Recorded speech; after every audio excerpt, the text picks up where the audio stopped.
दर्शक बंधु दुख समय रे जड़े माँ ठारू प्रतिक्रिया नवा मते भी कष्ट दौची तांकर प्रतिक्रिया मु शुणुली मुझे दिन ठू माँ को देखी जो दिन बालियंता थाना आगे गोटे माँ चित्कार करुला ता पुओ पाई न्याय मागुला माँ पाखु पहुँची भावुची माँ ठारू बहुत कथा जानीपारे मौसी समय आपण प्रतिक्रिया नवा केते ठीक मु जानी पारुनी आपण कौन एबे भावुचंदी मौसी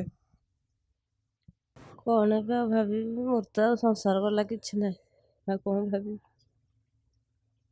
ଆଉ କଣ ଭାବିବି ଗୋଟେ ଖାଲି ଭାବନା ମୁଣ୍ଡରେ ରହିଛି ମୋ ପୁଅ ଆତ୍ମାକୁ ଟିକେ ଶାନ୍ତି ମିଳିବ केमती शांति मिलियो मौसी ସେମାନଙ୍କୁ ସମସ୍ତଙ୍କୁ ଫାଶୀ ହେଲେ ମୋତେ ଶାନ୍ତି ମିଳିବ ମୋ ପୁଅ ଆତ୍ମାକୁ ଶାନ୍ତି ମିଳିବ ମୋ ପୁଅ ଆତ୍ମାକୁ ଶାନ୍ତି ମିଳିବ ସେମାନଙ୍କୁ ସମସ୍ତଙ୍କୁ ଯଦି ଫାଶୀ ହେବ समस्त को फांसी हेबा दरकार ସମସ୍ତଙ୍କୁ ଫାଶୀ ହେବା ଦରକାର ସମସ୍ତଙ୍କୁ ଫାଶୀ ହେବା ଦରକାର ମୋ କୋଳ ଶୂନ୍ୟ ହେଲା ମୁଁ ବେସାହାରା ହେଲି ମୋର ଏ ବୟସରେ ମୋର ସାହାରା କେହି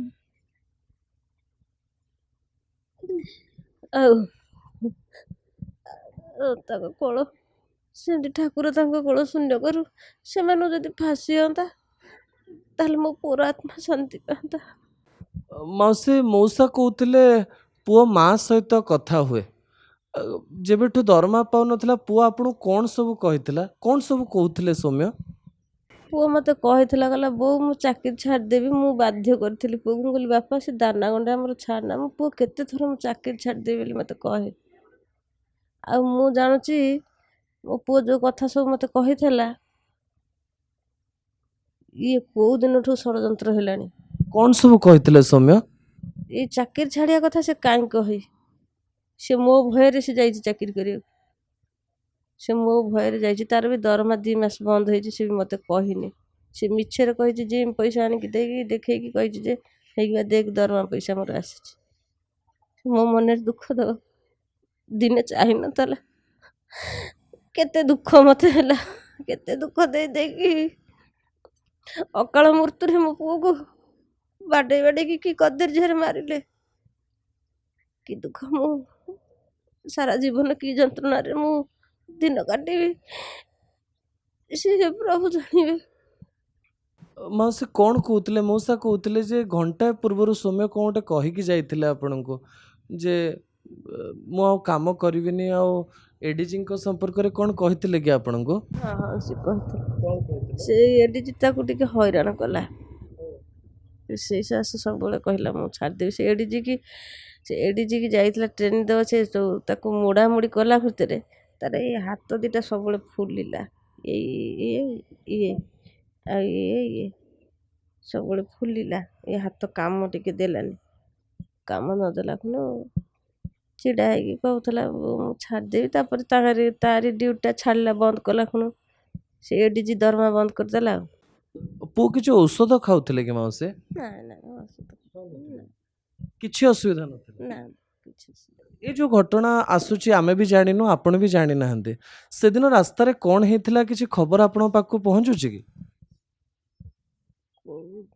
जो दिन पुओं को मारिले विभिन्न कहानी आसुची गाड़ी जाउथला पुओं को गाड़ी आसुथला पर्स रो कहानी आपण किछि तते गाँ रो किंबा ओम को ठारू कि जानिया को पाइले से दिन सतरे कोन हेतिला गाड़ी कौन कहले बा झुओ दिटा कहउसंती से झुओ को एपर्यंत अरेस्ट होना रही पुलिस से घेरे होगी मो छुआ को मारी तापर जो पुलिसटा मत गाड़ी रे नौ नथिले मो स्वामी मो भाई बाध्य कला खुण से गाड़ी रे नेले से मत नौ नथिले तापर से पुलिस भी मु मुंड बाड़े कांदुची से पुलिस स्माइल हसुची ताकू भी मु कहली मु कहली तू अच्छु तू ताकि कहली मुझे तू एतरे अच्छु भाग को पुलिस हसुथिले मौसी आपण आगे से जो पुलिस मो पुओ को नहीं देखला से हसुथिले हाँ हाँ कौन पे हसुथिले से कौन पे हसुला मु तो कहली से तो हसिला खुण मुझे कहली ता कलर दिटा धरी पकेली ता कलर दिटा धरी देकी मु कहली तू एतरे भाग अच्छु मो पुओ को तू मारजु तू एतरे भाग अच्छु ना सेमती कौन कहूँ मुझे केमी कह तू भाग न मो पुओ मुंड बाड़े कांदुची तू हसु कौन ନା ଯେ ମୁଁ କହିଲି ତୁ ବାହା ହେଇଛ? ତେମେ କହିଲି, ମୁଁ କହିଲି ତମେ ବାହା ହେଇଛ ତ ତମର ପୁଅ ଅଛି? ସେ ବୁଢ଼ାଟେ, ସେ ବୁଢ଼ା କହୁଛି ମୁଁ ବାହା ହେଇନି। ମୁଁ ସେ ପୁଲିସକି ଏବେ ଦେଖିଲେ ମୁଁ ତାକୁ ସାମ୍ନାସାମ୍ନି ଚିହ୍ନିଦେବି। ଆଉ ଦେଖିଥିବେ ଜଣେ ଡାଏରୀ ଧରିକି ବୁଲୁଥିଲା, ସେ ପୋଲିସକୁ ଦେଖିଛନ୍ତି ଆପଣ?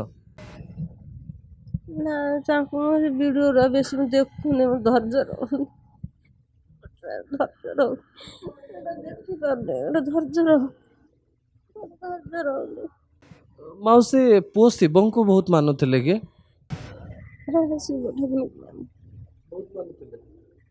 ସେଦିନ ହଠାତ୍ ସେ ଫଣା ଟେକିଲା ଭଳିଆ ହଉଥିଲେ, ମାନେ ବୁଝି ହେଲାନି କିଛି। ମୁଁ ବି ତ ସେଇଆ ଭାବୁଛି, ନନ୍ଦୁ କାହା ନାଁ ଅଛି କି ସେ ଠାକୁରଙ୍କୁ ନନ୍ଦୁ ବୋଲିକି ଡାକିଛି, ମୁଁ ବି କିଛି ଜାଣିପାରୁନି, ମୁଁ ବି ଜାଣିପାରୁନି। ମାଉସୀ, ଗାଁର ପିଲା ଓମର ପ୍ରତିକ୍ରିୟା ଲାଗୁଛି ଫିଡ୍ସ କଥା ହଠାତ୍ ସେ କହିଦେଲା କୋଉଠୁ। ଆପଣ କହୁଛନ୍ତି ଫିଡ୍ସ ନଥିଲା କେବେ ପୁଅକୁ, ସେ ଆପଣ ଘର ଲୋକ ନ ହେଇଥିଲେ ଫିଡ୍ସ କଥା କାହିଁ କହିଲା ଓମ୍? ସେ କଥାଟା କ'ଣ ଆମେ କହିବୁ? ସେଟା ପୋଲିସ ବାଲା, ସେଟା ଫିଡ୍ସ ସେ କାହିଁ କହିଛି, କ'ଣ କହିଛି? ସେ ଫାଷ୍ଟରୁ ଲାଷ୍ଟ ଯାକେ ଅଛି। 3 ଘଣ୍ଟା ନାଗିଛି ନା ମୋ ଧନକୁ ବାଡ଼େଇକି ମାରିବା ଯାକେ। 3 ଘଣ୍ଟା ଯାକ ସେଠି ସେ ରହିଛି। ଆଉ 3 ଘଣ୍ଟା ଭିତରେ ସେଟା ପୋଲିସ ବାହାର କରିବନି? ଓମ୍କୁ ଆପଣ ଚିହ୍ନିଛନ୍ତି କି? ସେ ମୋ ଜିମ୍ରେ ଟ୍ରେନରରେ କାମ କରୁଥିଲା, କେତେ ବର୍ଷ କାମ କରିଛି, ଚିହ୍ନିବି କ'ଣ? ପୁଅ ଭଳି ଦେଖଉ ତ, ଆଉ ତାକୁ ଚିହ୍ନିବୁ କ'ଣ? ତାକୁ ତ ଘର ଛାଡ଼େ, ଜିମ୍ ଛାଡ଼େ, ସବୁ ଛାଡ଼େ, ଆଉ ତାକୁ ଦେଖିବୁ କ'ଣ? ଆପଣ କାଲି କହୁଥିଲେ ଯେ ସିଏ ଚାହିଁଥିଲେ ଫୋନ୍ ଫାନ୍ କରିକି ବହୁତ ଜଣଙ୍କୁ ଡାକି ପାରିଥାନ୍ତା, ସିଏ ସେଠି ଠିଆ ହେଇଥିଲେ ବୋଲି। ହଁ ହଁ, ନମ୍ବର ଥିଲା ତ ମୋର, ମା ମନ ତ, ଆଉ ମନ ଇଏ ହେଉଛି, କାହିଁକିନା ସବୁ 2ଟା ଜିମ୍ ନା ଭୁବନେଶ୍ୱର, ଯେଉଁ ଛୁଆଙ୍କର ତ ନମ୍ବର ତା ପାଖେ ଥିବ ନା, ସେ ଜଣେ ଟ୍ରେନର ହେଇଥିଲା। ଏପଟ ଜିମ୍ର ବି ନମ୍ବର ଅଛି ଛୁଆଙ୍କର ନା, ତ ଯେଉଁଠୁ ଯାହା ବି ହେଲେ ଟିକେ ଫୋନ୍ କରିକି ପିଲାଙ୍କୁ ଜଣେଇ ପାରିଥାନ୍ତା, ଜଣେଇ ପାରିଥିଲେ। ଗୋଟେ ଝିଅକୁ ଡାକିଥିଲେ, ମୋର ବିଶ୍ୱାସ ମୋ ପୁଅକୁ ଜିମ୍ ଛୁଆ ବହୁତ ସମ୍ମାନ ଦିଅନ୍ତି, ବହୁତ ମାନନ୍ତି, ବହୁତ ଗଦା ହେଇ ପଡ଼ିଥାନ୍ତେ, ଆସିକି ଗଦା ହେଇ ପଡ଼ିଥାନ୍ତେ। ଗୋଟେ ଫୋନ୍ ଖାଲି ସେ ଭୁବନେଶ୍ୱର ପଟକୁ, ଗୋଟେ ଫୋନ୍ ଅଡ଼ଶପୁର ପଟକୁ ହେଇଯାଇଥିଲେ, 2ଟା ଫୋନ୍ରେ ଛୁଆ ଗଦା ହେଇ ପଡ଼ିଥାନ୍ତେ। ପୁଅ ଶେଷ ଥର ଆପଣଙ୍କୁ କ'ଣ ମନର କଥା କହିଥିଲେ ମାଉସୀ? ମନର କଥା ମୋତେ ଏଇ ଶେଷ ଥର କହିଦେଲା, କହିଲା ବୋଉ ତୁ ଯଦି ଚାକିରି ଚାହୁଁଛୁ, ଆଉ ତୋ ପୁଅକୁ ତୁ ପାଇବୁନୁ। ମାନସିକ ଚାପରେ ଥିଲେ? ହଁ, ସେ ବହୁତ ମାନସିକ ଚାପରେ ଥିଲା, ମୁଁ ଜାଣିପାରେନି, ମୁଁ ବୁଝିପାରେନି। ସେ ସବୁ ଯାକ ଦୁଃଖ ପିଇକି ମୋତେ ସୁଖରେ ରଖିବ ବୋଲି କଲା। ତାର ଟିକେ ତା ବାପା ଠାରୁ ଟିକେ ତାର ମୋତେ ବହୁତ ଭଲ ପାଏ, ତାର ଟିକେ ଭୟ ଥାଏ ମୋ ଉପରେ, ଟିକେ ଥାଏ। ତାଙ୍କ ନାଁରେ ଗୁଡ଼ାଏ ଅଭିଯୋଗ ଆଣୁଛନ୍ତି ସମସ୍ତେ, ଏମିତି କରୁଥିଲେ, ସେମିତି କରୁଥିଲେ, ସେ ସବୁ ମିଛ କି ମାଉସୀ? ସବୁ ମିଛ। କ'ଣ ଅଭିଯୋଗ କରୁଛନ୍ତି ମୁଁ ତ ଜାଣିନାହିଁ, କ'ଣ ମୁଁ ଦେଖୁନି କିଛି। ମୁଁ ହଠାତ୍ ସେ ଝିଅମାନେ ଆସିକି ବିଭିନ୍ନ କଥା କହିଲେ, ସିଏ ଥିଲେ ଆମେ ମରିଯାଇଥାନ୍ତୁ, ଆଉ ସିଏ ଥିଲେ ଆମର ଏମିତି ହେଇଯାଇଥାନ୍ତା, ବିଭିନ୍ନ କଥା କହିଲେ ମାଉସୀ। ଝିଅ 2ଟା ପୁଲିସ ନେଇକି ତାଙ୍କୁ ପଚାରୁନାହାନ୍ତି, ତାଙ୍କର ଦିନ 11ଟା ବେଳେ ମୋ ପୁଅ ତାଙ୍କୁ ରେପ୍ କରୁଥିଲା, ପୋଲିସ ତାଙ୍କୁ ହଁ, ସେଇ ପୋଲିସଙ୍କ କଥା ବି ସତ ହଉ, ମୁଁ କହୁଛି, ମୋ ପୁଅ ରେପ୍ କେବେ କରିନି, କେବେ କରିନି, କରିନାହିଁ ତ ପ୍ରମାଣ ହେଇଛି, କେବେ ବି କରିନି। ମୁଁ କହୁଛି ଯେ ହଁ ସେ କରିଛି, ହଁ ସେ ରେପ୍ କରିଛି। ତା ମାନେ କ'ଣ ମୋ ପୁଅକୁ ବାଡ଼େଇକି ମାରିଦେବ? ତା ମାନେ କ'ଣ ମୋ ପୁଅକୁ ବାଡ଼େଇକି ତମେ ମାରିଦେବ କି? ସେ ଝିଅକୁ ଏ ପର୍ଯ୍ୟନ୍ତ ଦଣ୍ଡ ମିଳୁନି, ସେ ଝିଅକୁ ଏ ପର୍ଯ୍ୟନ୍ତ ଆରେଷ୍ଟ ହେଇନାହାନ୍ତି। ପୁଲିସ ମାନେ ସବୁ ଷଡ଼ଯନ୍ତ୍ର କରିକି ମୋ ପୁଅକୁ ଫସେଇ ନାହାନ୍ତି, ପୁଲିସ ମାନେ ଏଥିରେ ହାତ ନାହାନ୍ତି। ପୁଲିସ ସେଇଠି, ତମେ ସବୁ ଭିଡ଼ିଓ ଦେଖୁଛ, ସେଇଠି ଚକିରି ଦେଇକିରି ପୁଲିସ ନିଜେ ହାତ ଧରିଛନ୍ତି, ବନ୍ଧା ହେଇଛନ୍ତି ଟି ମୋ ଛୁଆ।